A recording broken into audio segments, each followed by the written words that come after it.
선생님. 네네. 아까 뭐 D-Day 말씀하셨는데, 네네. D-Day가 트럼프가 어떤 계획을 다 짜가지고 시작하는 거잖아요. 그렇죠. 좀 구체적으로 어떤 계획인지 알려주시고, 네. 우리나라는 또 어떻게 되는지 조금 더 디테일하게 알려주시면 고맙겠습니다. 네.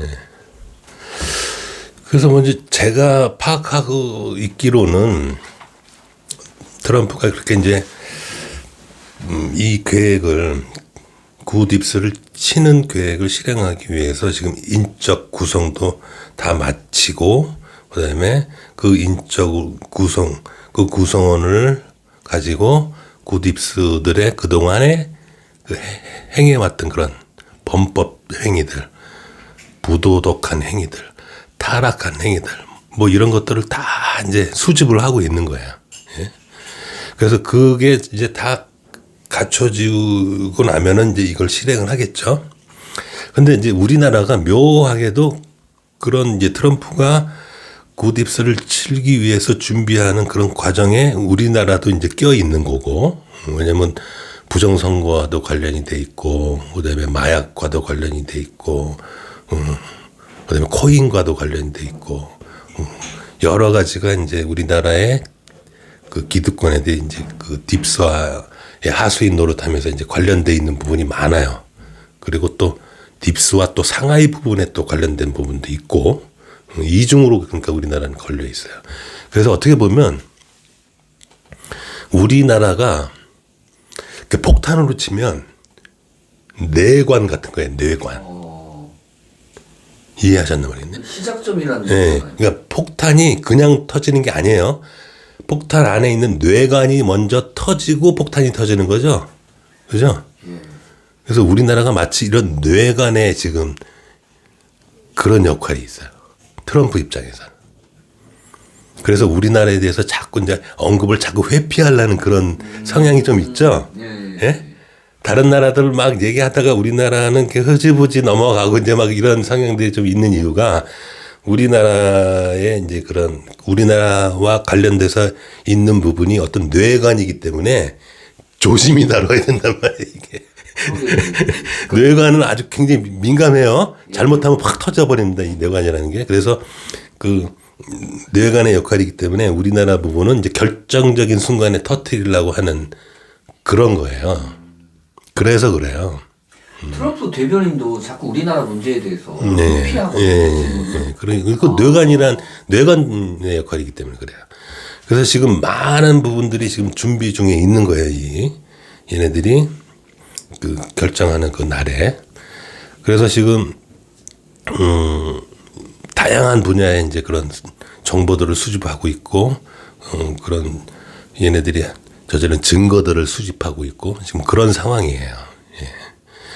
그래서 우리나라의 이제 기득권들이 그동안 양쪽에서 어떻게 보면 붙어 먹은 그런 상황이기 때문에 이게 빼도 박도 못하게 돼, 지금 이게. 문제가 이게 더 커진 게 뭐냐면 이 폭탄이 이제 터지게 되면 우리나라 같은 경우는 양쪽에서 두들겨 맞게 됐단 말이에요. 그러니까 그 트럼프 쪽하고 시진핑 쪽하고 양쪽에서 지금 두드러겨 맞게 생겼어요. 그러니까 어디 제가 전에도 그랬잖아요. 지금 전에도 말씀드린 게 양쪽에서 뜯어가게 된다고. 그래서 우리나라는 다른 나라들보다 훨씬 더 고통스러울 거다. 그 이유가 지금 현재 상황이 이렇기 때문에 그렇다. 그래서 차라리 윤석열한테 두들겨 맞는 게 낫지. 이쪽 그 큰 세력들한테 두들겨 맞으면 훨씬 더 피해가 크다. 이게 그런 상황이 돼버린 거예요. 이게.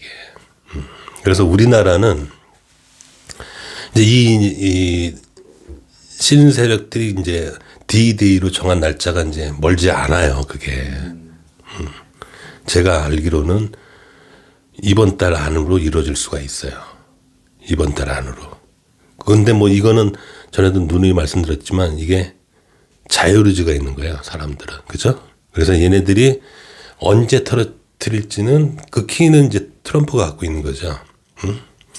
예, 그래서 언제라고 딱히 말씀드릴 수는 없지만 이런 준비들이 다 완벽히 갖추어져서 터트려질 날짜가 얼마 남지 않았다. 그리고 이 사건이 이게 이제 세계적으로 터트려지면 우리나라 같은 경우는 이게 다 또 뒤집어지겠죠. 자, 보세요. 우리나라 같은 경우는 이제 드디어는 이 트럼프가 구세력을 잡기 위해서 이 사건을 터트려 버리면 그동안 구세력들하고 붙어 먹었던 그 모든 행각들이 다 드러난다는 얘기예요. 그러면 우리나라 같은 경우에 기득권들, 입법, 사법, 행정 뭐 다 있다고 그랬죠? 군까지 포함해서. 예? 요번에 그 제주도에서 얼마 전에 그 중국 간첩 잡았다고 발표가 됐었죠. 네. 그게 뭐냐면 중국 간첩이 우리나라 군인을 포섭을 해서 우리나라 군인이 훈련 과정이라든가 뭔가 군사 기밀 같은 거를 유출을 시킨 거예요. 그 중국 간첩한테 돈 받고. 응? 그러니까 이게 어떻게 보면 그 트럼프 입장에서는 마약건도 그렇고 이런 중국 스파이건도 그렇고 우리나라를 때려잡을 수 있는 좋은 명분이 되잖아요, 이게. 부정선거도 그렇고, 예? 합법적으로 막 때려잡을 수가 있어. 근데 마침 대통령도 탄핵시켰어? 아이고, 더 좋네? 이렇게 되는 거예요, 이 상황이. 예? 그래서 우리나라 같은 경우는 이제 이렇게 많이 뜯길 수 있는 상황도 되지만 이게 이제 벌어지게 되면은 이제 본질이 다 드러나게 된 거예요. 그래서 야, 진범이 저놈들이었네. 진범을 이제 알게 되는 거야. 예? 그렇게 되겠죠. 알고 봤더니 저놈들이 진범이네. 응? 저놈들이 그냥 다 그냥 한 사람 다 덤태기 씌워가지고 다 죄를 내쫓은 거네. 진범 얘네들이네. 이거가 이제 알려지겠죠. 그렇게 되면 이재명을 지지했던 분들 그리고 저 윤석열의 탄핵을 찬성했던 분들이 혼돈이 오겠네요. 또. 그렇죠. 뭐 단지 이재명뿐만 아니라 우리나라는 여야 할 것 없이 그 어떻게 보면 친중 종북 세력이라고 해가지고 절대로 자기네들 권력과 부를 뺏기기 싫은 거였어요. 그러니까 어떻게 보면 윤석열이가 제가 뭐 대단한 사람이라고 해서 제가 이제 칭찬을 하고 뭐 옹호를 하고 그러는 게 아니라 이런 부정한 세력들을 더 이상 못 봐주겠다라는 거 아니에요, 그죠? 예? 그분 성격상. 예, 성격상. 야, 이건 기울어졌지. 너무 부정부패가 너무 많이 나지 않아? 야, 이거 선거도 건드렸어? 예, 마약? 야, 이건 그냥 둬서 이거 어떻게 이거 나라가 망하잖아. 이래가지고는 지금 그래서 그거를 다 까뒤집어서 다 그거를 처벌을 해야 되겠다는 생각이잖아요, 그죠? 예? 그러니까 그 사람이 뭐 내가 뭐 인간적으로 뭐 그 사람이 뭐 훌륭해서가 아니라 그 사람이 하늘의 역할에 어떻게 보면 부합되는 행위를 하고 있는 거잖아요, 그죠? 예. 그리고 기존의 기득권들은 자기네들 이득을 위해서라면 그냥 다 수단과 방법 가리지 않고 뭔가 지키려는 그런 조직인 거고 그런 의도고. 보면 우리가 주장하는 것들을 다 단순히 음모론이라고 취급하는 사람들이 꽤나 있거든요. 그런 분들이 이제 진실이 드러나면 혼돈이 오겠지만 또 배움의 성장이 그렇죠. 있는 거네요. 자, 그렇게 되면은 우리나라에 뭐 거의 이제 반반으로 갈렸는데 다들 뭐 나는 이쪽이 옳다고 본다, 나는 이쪽이 옳다고 본다, 뭐 이렇게 지금 갈려 있잖아요, 그죠? 근데 이제 어떻게 보면 진실이 이제 드러나면 그럼 자기가 이제 어떤 혼돈이 올 거 아니에요. 양쪽 예. 야, 이거 뭐야? 내가 알고 있었던 게 다 잘못 알고 있었네. 하면서 본인들의 상태를 본인이 확인하실 수가 있는 거죠, 그죠? 그러면서 어떻게 보면 또 큰 고통이 올 수가 있는 거고, 큰 좌절이 올 수가 있는 거고, 그렇게 한 사람이 의식이 성장이 되려면 그렇게 큰 고통들이 와야 되는 거예요, 이게. 그래서 그 의식의 성장이 저절로 이루어지는 게 아니고 내가 뭔가 이제 어떤 공부를 해서 얻어지는 게 아니에요. 공부를 하면 단순하게 이해는 할 수가 있는 거지 그게 성장하고는 직결되지가 않아요. 머리 좋은 사람이 다 성장하겠네요. 그렇죠. 그러면 머리 좋은 사람이 장땡이겠네. 그게 아니라 이 의식의 성장은 자기가 이해한 부분을 실질적으로 그거를 체험을 해서 자기가 어떤 큰 고통 속에서 자기가 부족한 게 뭔가를 알 때 그리고 그것을 바로 고칠 때 성장이 일어나는 거예요. 예. 선생님 그러면 트럼프가 네. 전에 뭐 유대 자본과 어떤 얽히고 설켜 있다. 뭐 이스라엘 보면 얽히고 설켜 있고. 네. 대체 트럼프는 이스라엘을 어떻게 바라보고 있나요 지금? 제가 알기로는 지금 트럼프가 예전에는 이스라엘에 대해서 약간 호의적인 태도였었어요. 그렇죠. 예, 그래서 예루살렘으로 대사관도 이전도 하고 인정해주고 막 이제 그리고 또 이번에도 또 뭐 이스라엘을 도와서 이란을 치는 걸 뭐 돕는다는 식으로 이제 그렇게 지금 뉴스에서 나오고 그러잖아요. 근데 지금 제가 알기로는 트럼프가 이스라엘 쪽에 이제 그렇게 호의적인 자세였다가 최근에 바뀌었어요. 왜냐하면 지금 굿입스를 치는데 따지고 보면 그 굿입스의 정점에 있는 게 유대 자본이죠. 그렇죠. 예? 사실 돈이 예. 있으니까 자본을 위해서. 그래서 어느 정도 자기가 이제 이렇게 이스라엘에 호의를 베풀고 그러면 자기 쪽으로 이제 돌아선다고 자기는 생각을 했는데 얘네들이 호락호락한 애가 아니라 오히려 트럼프를 그냥 이용해 먹는 쪽으로 자꾸 생각을 하고 있는 거예요. 지금 이게 보니까. 그러니까 트럼프 입장에서는 화가 나는 거야. 야, 이 자식들이 내가 이렇게까지 호의를 베풀고 그랬으면 응? 내 편을 들어와서 나를 도울 생각을 해야 되는데 이것들이 계속 나를 휘둘르려고 드네. 이용해 먹으려고 들고 야 얘네들은 도저히 안 되겠다. 응? 라는 결론에 도달을 해서 지금 이란을 친다라는 것도 어떻게 보면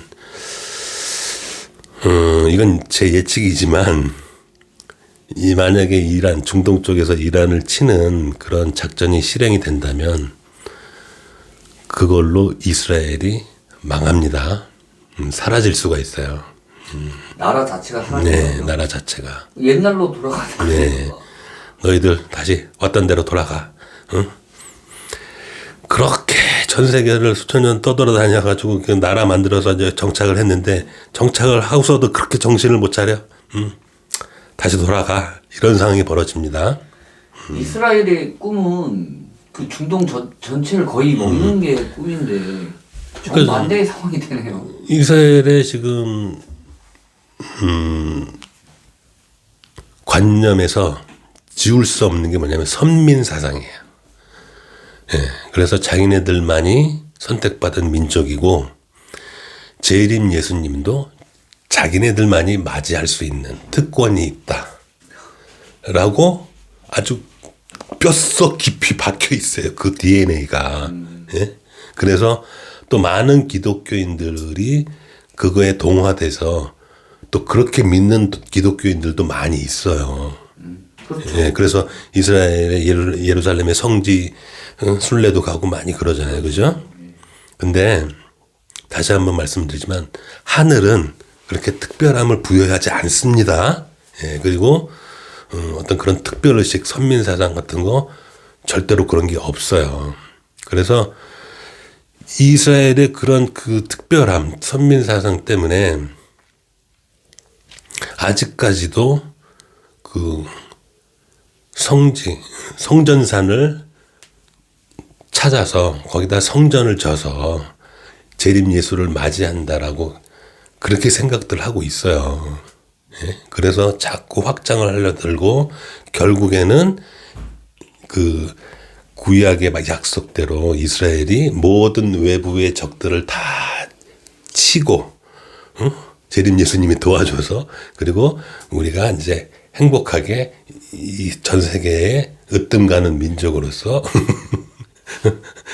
행복한 천년왕국이 시작이 된다. 이렇게 알고 있단 말이에요, 이게. 그게 어떻게 보면 해석의 오류죠. 자기네들 위주로, 자기네들 민족을 위주로 해석한 거잖아요. 그죠? 공평한 해석이 아니잖아요. 그죠? 그래서 결국에는 지금 이스라엘은 야, 드디어는 이제 트럼프가 우리 도와줘서, 저게, 악의 근원인 저 이란을 우리가 칠 수 있는 지금, 조건이 됐네. 야, 이제 곧, 금방 있으면 이제 이란을 개박살 낼 수 있어. 야, 그러면 이제 더 이상 중동에서는 우리를 위협할 수 있는 나라가 이제 더 이상 없는 거야. 그러니까 우리의 꿈이 이제 실현되기가 얼마 안 남았어. 이렇게 다들 생각을 하고 있겠죠. 근데 그것 또한 착각입니다. 예, 제가 알기로는 트럼프가 마음이 좀 바뀌었어요. 그래서 그 유대 자본을 좀 혼을 내줘야 되겠는데, 만약에 이제 이렇게 중동에서 이런 사단이 일어났을 때 자기가 싹 발을 빼면 이스라엘이 또 곤란해지겠죠?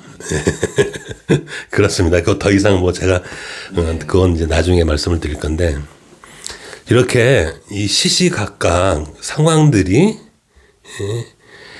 그 오열에서 유도하는 게 있고 하늘의 군대에서 유도하는 게 있습니다. 근데 여기서 큰 차이점은 뭐냐면, 오열들은 약간 자율 의지를 간섭을 해요. 약간 강제성이 있어요. 그래서 자기네들 말을 듣지 않고 그러면 처단도 하고 막 그런다. 근데 하늘의 군대는 철저하게 하늘의 방식을 따릅니다. 그러니까 좀 유도를 해요. 유도만 하지 자율 의지까지 간섭을 안 해요. 그러니까 잘하는 일이 있으면 아이고 잘한다 하고 칭찬하고, 잘못된 길로 가면 여기는 위험해 일로 가면 안 돼 하고 막는 정도, 그 정도는 해요. 하지만 오열처럼 이렇게 막 잡아 끌어오지는 않는다. 그리고 자기네들 말을 안 들으면 처단하거나 이런 것도 없고, 그래서 약간 그 자유의지를 터치하지 않기 때문에 약간 이제 좀 이랬다 저랬다는 할 수가 있습니다. 예? 이해하셨나 모르겠네요, 여러분은. 그러니까 어차피 그래도 이 전체적인 흐름은 하늘의 뜻대로 갈 겁니다. 그러니까 여러분들도 어떤 하나의 사건 갖고 일희일비하지 마시고 그 부분을 잘 보시고 내가 그 사건을 이해할 수 있는지 없는지를 좀 살펴보세요. 응? 나 저 사건은 나 도저히 이해가 안 되네. 그러면 본인의 부족이잖아요. 그죠? 그러니까 이 세상에 일어나는 모든 일들은 다 사람들이 일으키는 일들이잖아요. 그죠? 그래서 자기가 어느 정도 의식의 수준이 되면 다 이해할 만한 일들이에요. 자기의 의식 수준이 안 되면 이해가 안 되겠지만, 자기의 의식 수준이 어느 단계에 이르게 되면 다 이해할 만하다고요, 이게. 그러면 어떤 걱정, 불안도 없고, 두려움도 없잖아요. 그죠? 이게 지금 이렇게 흘러가고 있구나. 이런 게 보인단 말이에요, 이게. 선생님, 좀 구체적으로 얘기하면, 네. 구세력이 있고 신세력이 있는데, 이 신세력은 트럼프를 필두로 해서 네네. 시진핑, 푸틴, 네. 요 정도로 봐도 될까요? 예, 지금, 예. 그래서 크게 분류를 하자면, 이렇게 푸틴, 시진핑, 트럼프가 어느 정도 합의를 해서, 아무래도 이게 너무 부패하고 타락했으니까, 우리가 일단 얘네들, 지금 이 금권과 이 경제력, 그 다음에 군사력을 갖고 휘둘렀던 얘네들부터 일단은 쳐내야 되겠다라는 부분에 큰 암묵적인 합의? 이런 게 이루어져 있어요, 지금. 암묵적인 합의. 예. 서로 보시면 알겠지만, 제일 먼저 한 게 푸틴이죠. 푸틴이 간단하게 말씀을 드리자면,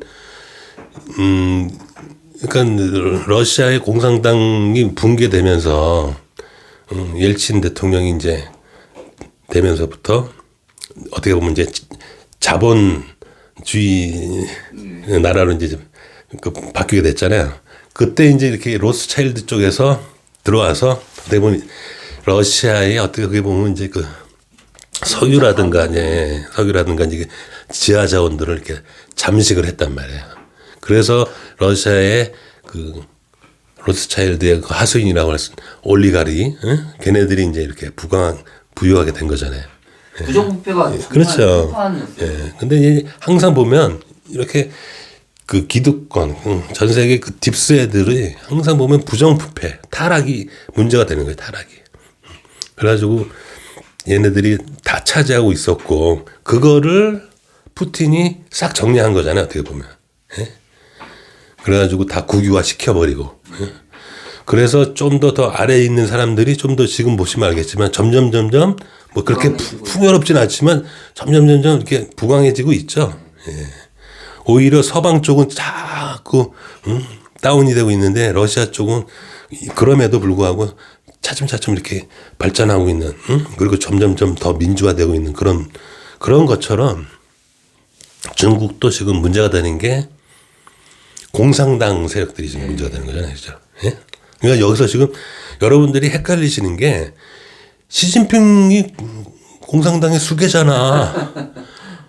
그러니까 시진핑이 지금 이거 다 벌리는 일 아니야? 중국에서 되는 일은? 이렇게, 예, 그렇게 생각하시는데 그런 게 아니라고요, 이게. 예? 그런 게 아니라 그 중국에는 부패 세력이 있다고요, 따로. 그 부패 세력의 우두머리가 아니라고요, 시진핑이. 그 부패 세력이라면 이제 상하이방 뭐 군부 세력이라고도 할 수 있고 상하이방을 할 수 있는 게 이들이 부패 세력이란 말이에요. 이들이 자기네들의 이권들을 위해서 이 중국을 어떻게 보면 다스리고 있었단 말이에요, 이게. 그러니까 시진핑 입장에서는 이 인민들을 위해서 얘네들의 그 부정부패를 좀 쳐내서 뭔가 그 인민들한테 많은 혜택이 좀, 부의 혜택이 좀 되돌려가는 그런 그 부패 청산을 내걸고 있잖아요, 지금 시진핑. 그리고 이 군부라든가 이 상하이방 애들은 아유 하면서 이제 계속 시진핑을 견제하고 있고. 마치 이게 푸틴과 비슷한 상황. 네, 비슷한 상황이에요. 그래서 종국에는 여기도 그 푸틴을 롤 모델로 해서 그런 식으로 이제 그 공산당들이 와해가 될 거예요, 아마 중국도. 중국이 와해가 되는 게 아니라 중국에 있는 부패 세력인 공산당 세력, 공산당 군부 세력들이 와해가 된다고요. 그러니까 이런 시각으로 그러니까 그 하늘의 섭리에 맞게 이게 흘러가게 돼 있어요, 이게. 그러니까 이런 부분들을 좀 하늘에 제가 계속 하늘의 법칙 얘기하고 하늘의 뜻을 얘기하고 하늘의 섭리를 얘기하는 부분은 이 7년의 환란 기간 동안 많은 일들이 일어나는데 그리고 그 많은 일들 속에서 개개인마다 고통들이 다 따르는데 그 고통이 성장이다. 그리고 자기가 그렇게 많은 일들 가운데 자기의 어떤 의식들이 점점점 자기의 시야가 점점 넓어질 거다. 왜? 자기가 그동안 잘못 가졌던 관념들, 판단들이 다 틀리는 걸 본인이 확인하니까. 예? 이런 그 환란 속에서 자기의 부족한 부분들이 어떤 일들이 많이 벌어져야 이게 빨리빨리 확인이 되겠죠. 그러니까 지금도 마찬가지예요. 지금도 우리나라에서 지금 많은 변화들이 일어나고 있는데 굉장히 빨리빨리 일어난다고 이게. 그럼으로써 우리나라 사람들 개개인마다 다 혼돈이 오겠죠. 지금 뭐 그 기득권 세력들도 다시금 혼돈일 거예요. 그리고 또 우리나라만 혼돈이 아닙니다. 전 세계적으로 다 그래요. 예? 이 7년 동안은 그런다고요, 이게. 왜? 성장을 시키기 위해서 이렇게 압축을 시켜놓은 거란 말이에요. 그러면서 너를 봐. 너가 그동안 가졌던 관념들, 생각들, 예측, 이거 다 벗어나지? 왜 그러겠어? 너가 잘못 알고 있는 거야. 우주의 법칙, 하늘의 법칙은 이렇게 되어 있는 거야. 이게. 응? 너희들이 그동안 너무 이원성에만 치우쳐져 있었다는 걸 좀 직시하라고 이거예요. 그래서 제가 전에도 말씀드렸지만 인간은 이원성과 일원성이 다 있다고 그러고 있죠. 몸 자체가 일단 이원이잖아요. 그죠? 하지만 우리 안에는 영도 있다라고 그랬잖아요. 일원성. 그리고 우리 우리의 마음, 생각들이 이 일원과 이원 사이를 왔다리 갔다리 할 수 있는 그거를 본인 스스로 제어할 수 있는 힘이 있는 게 가장 좋다라고 그랬잖아요. 그래서 한 1.5쯤에 가 있는 게 좋다고. 우리의 혼은, 마음은, 이 삶이라고 하는 이 상태가 어떻게 보면 완성인 거예요, 인간으로서는. 근데 일이라는 것 자체를 모르잖아요, 일단은. 그게 지금 문제가 되는 거예요. 일이라는 관념을 다 까먹었어, 사람들이. 그래서 전부 이해만 가서 매달려 있단 말이에요, 이게. 예? 그러니까 하나님 볼 때는 야 진짜 얘네들 너무 심하다. 어떻게 전부 다 이해만 가서 매달려 있어. 그러면 너희들 다 죽어. 그러면 이 우주라는 거는 그렇게 돌아가는 게 아니야. 응? 인간이 내가 인간을 창조할 때는 일과 이 사이를 왔다리 갔다리 하면서 너희들의 욕망도 채워. 이거예요. 욕망을 채우지 말라는 게 아니에요. 욕망도 채우되 일의 뜻도 살피라고. 응? 그래서 너희들의 욕망을 좀 제어해. 이거예요. 그러니까 다들 야 내가 그럼 일해가 있으면 나 수도승처럼 살아야 되는지 이렇게 생각을 하시는데 그게 아니에요. 하늘은. 예?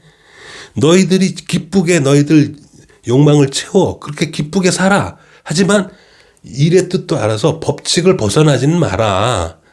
그게 법칙이 뭐냐면 아주 간단한 거라니까요. 너희들 서로 도우면서 살아. 서로 나쁜 짓 하지 마. 상대를 괴롭히지 마요. 어떤 것도 해도 좋은데 남한테 피해 주는 행위는 하면 안 되지예요. 그리고 우리나라 같은 경우는 그거예요. 그래. 원칙을 하나 세우잖아요. 그 원칙이 인간이 세우는 원칙이 있기 때문에 악법도 될 수가 있고, 응? 그렇잖아요. 그죠? 악법을 만들었다 쳐요. 그러면 모두한테 그 악법이 다 적용이 되면 그게 공정한 거죠. 그죠? 하나의 법을 만들었어. 우리가 인간이기 때문에 이게 제대로 된 법인지 아닌지는 아무도 몰라. 그쵸? 근데 이 법칙을 모두에게 적용하는 게 공정한 거죠. 악법이라 할지라도. 그렇죠. 좋은 법도 있을 수 있는데 좋은 법도 그렇고 악법도 그렇고 모두한테 다 공정하게 적용을 해야 되잖아요. 근데 우리나라의 지금 문제는 뭐냐면 예외를 자꾸 둔다니까. 누구는 몰아서 빠지고 누구는 뭐 대표니까 봐주고 누구는 돈 많으니까 봐주고 누구는 권력자니까 봐주고 이런 예외를 두는 게 그게 불공정이잖아요. 그죠? 불공정이 극에 달하는. 예. 그러니까 이 법 자체를 갖고 논하는 게 아니라 불공정 때문에 그런 거죠. 이 끼구러진 운동장 때문에 지금 문제가 되는 거죠. 예? 하나 어떤 법을 정했으면 남녀노소 막론하고 모든 사람한테 다 적용을 해야 되잖아요. 예외를 두지 말고. 그게 공정한 사회잖아요. 예? 근데 공산주의든 민주주의든 타락이 되면 다 예외를 둔다니까? 그러니까 체계의 문제가 아니라니까요. 그러니까. 예? 그쵸? 그래. 공산주의 체계가 있어요. 근데 모두에게 다 적용이 돼. 그러면 공정한 공산주의죠. 그죠? 근데 민주주의가 있어. 자유주의, 민주주의가 있어. 근데 예외를 자꾸 둬. 그럼 그거 불공정한 체계잖아요, 그게. 그러니까 체계의 문제가 아니라 그것을 집행하는 사람들이 모두에게 다 똑같이 적용을 하느냐, 안 하느냐의 공정과 불공정의 문제잖아요, 지금 이게. 예. 근데 왜 그 시각으로 안 보고 자꾸 누구 편을 자꾸 들으려고 하지 말고 누가 공정한 쪽으로 하느냐. 이걸 보시면 된다니까요. 근데 지금 요번에 헌재 판결을 보시면 알지만 불공정한 행위들을 하고 있잖아요. 그 재판관들이. 그죠? 네. 옳고 그름을 따지는 게 아니라 기회를 줘야 될 거 아니에요.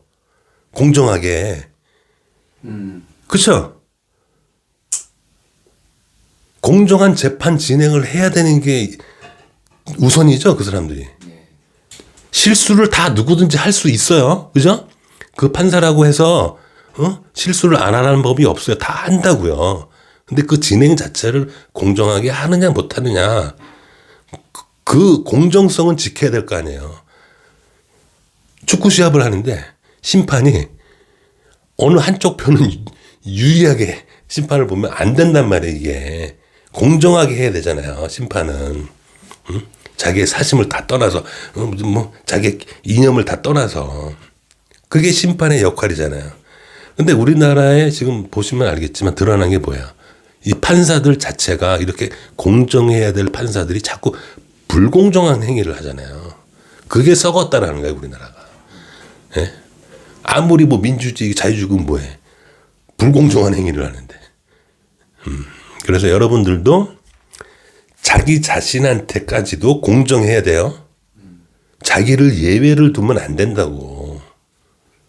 예? 이게 죽음의 고통이 따른다는 이유가 뭐냐면 자기 자신한테 공정할 수 있느냐가 우선인 거예요. 근데 사람의 속성상 자기 자신은 자꾸 예외를 두려고 하는 그런 속성이 있어요. 사람들은. 응? 어떤 법을 지켜놓으면 그래도 자기는 예외. 자기한테는 관대.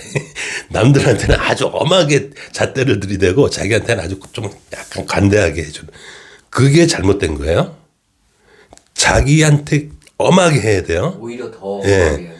자기는 엄하게 하고 남은 관대하게 해줘야 돼요. 예? 그게 하늘의 섭리고 하늘의 뜻인 거예요. 근데 그걸 반대로 한단 말이야, 다. 예? 자기 자식한테는 엄하게 해야 되고, 남의 자식한테는 관대하게 해줘야 돼. 근데 보세요. 자기 자식한테 엄하게 해야 걔가 올바르게 자라겠죠? 그죠? 그러니까 사랑할수록 엄해져야 되는 거예요.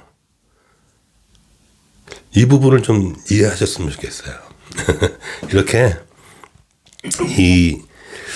어떻게 보면 이 하늘의 그 법칙을 조금씩 좀 심도 있게 네. 그렇게 조금 제가 좀 구체적으로 계속 앞으로도 말씀을 드릴게요. 선생님 잘 들었습니다. 네, 감사합니다.